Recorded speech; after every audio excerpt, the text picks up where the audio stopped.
ताजमहल के बारे में यात्रा जानकारी, दिन के दौरे, ताज के नज़ारे, पर्यटक गाइड मानचित्र, यूनेस्को की विश्व धरोहर, हेरिटेज वॉक। ताजमहल के बारे में। ताजमहल की कहानी। ताजमहल की कहानी एक कालजयी गाथा। मुगल वैभव।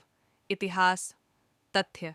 कौन कभी सोच सकता है कि अनंत बंधन की गाथा की ओर ले जाने वाला शाश्वत प्रेम रेगिस्तान जैसी भूमि से विकसित हो सकता है और हमारी दुनिया को एक कविता संगमरमर ताज का उपहार देने का कारण बन सकता है। ताज की कोई भी छवि, न तो कैनवास पर और न ही सेल्यूलाइड पर, इसकी वैचारिक काल्पनिकता को पर्याप्त रूप से व्यक्त नहीं कर सकती है और न ही उस किंवदंती कविता और रोमांस को व्यक्त कर सकती है जो रविंद्रनाथ टैगोर समय के गाल पर एक आंसू कहते हैं। ताजमहल सफ़ेद संगमरमर से बना एक शानदार दृश्य है जो अपनी भव्यता में अद्वितीय है और एक युग की विशाल समृद्धि को दर्शाता है।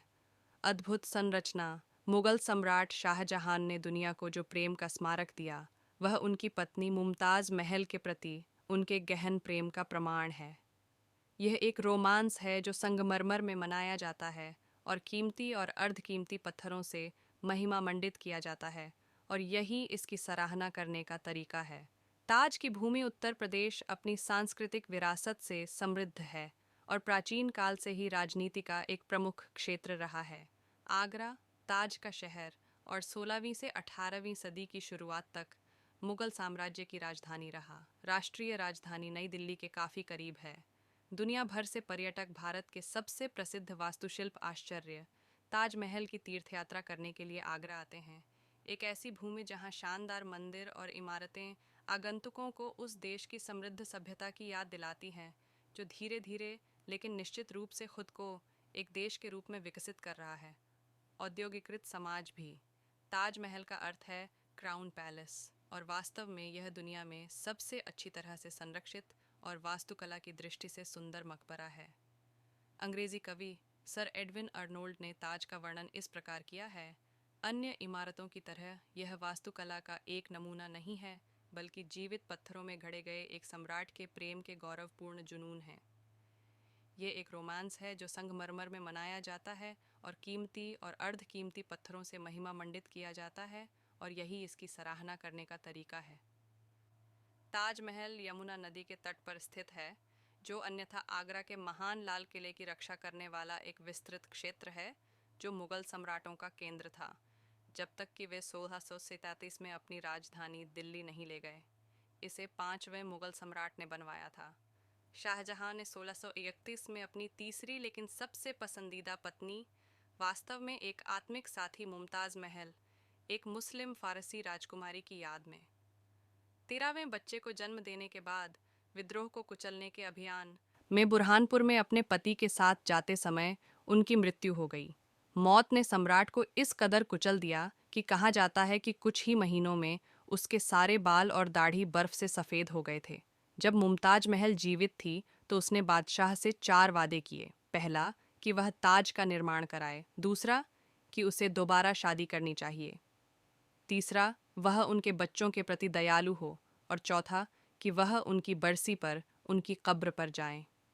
हालांकि खराब स्वास्थ्य और अपने ही बेटे और सिंहासन के उत्तराधिकारी औरंगजेब द्वारा नज़रबंद किए जाने के कारण उन्हें आखिरी वादा पूरा करने से रोक दिया गया था।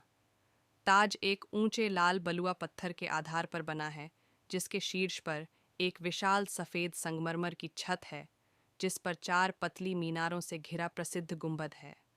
गुंबद के भीतर रानी की रत्न जड़ित कब्र है।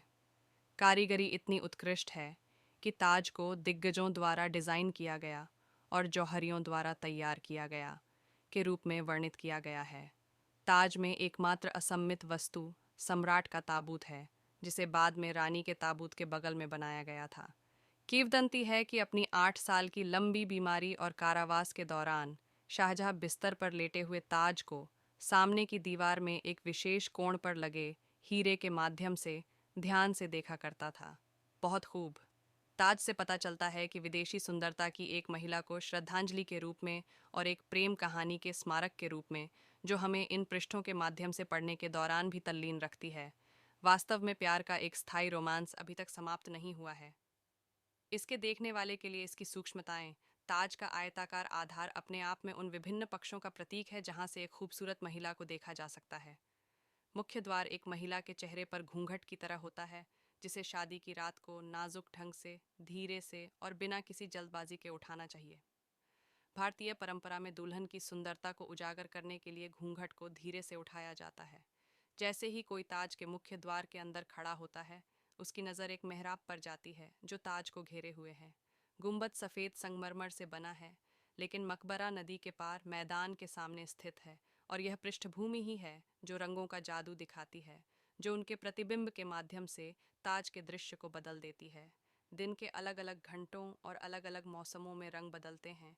चांदनी रात में ताज एक आभूषण की तरह चमकता है, जब मुख्य मकबरे पर सफ़ेद संगमरमर में जड़े हुए अर्धकीमती पत्थर इसकी चमक को बेहतर चमक के साथ प्रतिबिंबित करते हैं। ताज सुबह के समय गुलाबी, शाम को दूधिया सफ़ेद और चंद्रमा के चमकने पर सुनहरा दिखाई देता है।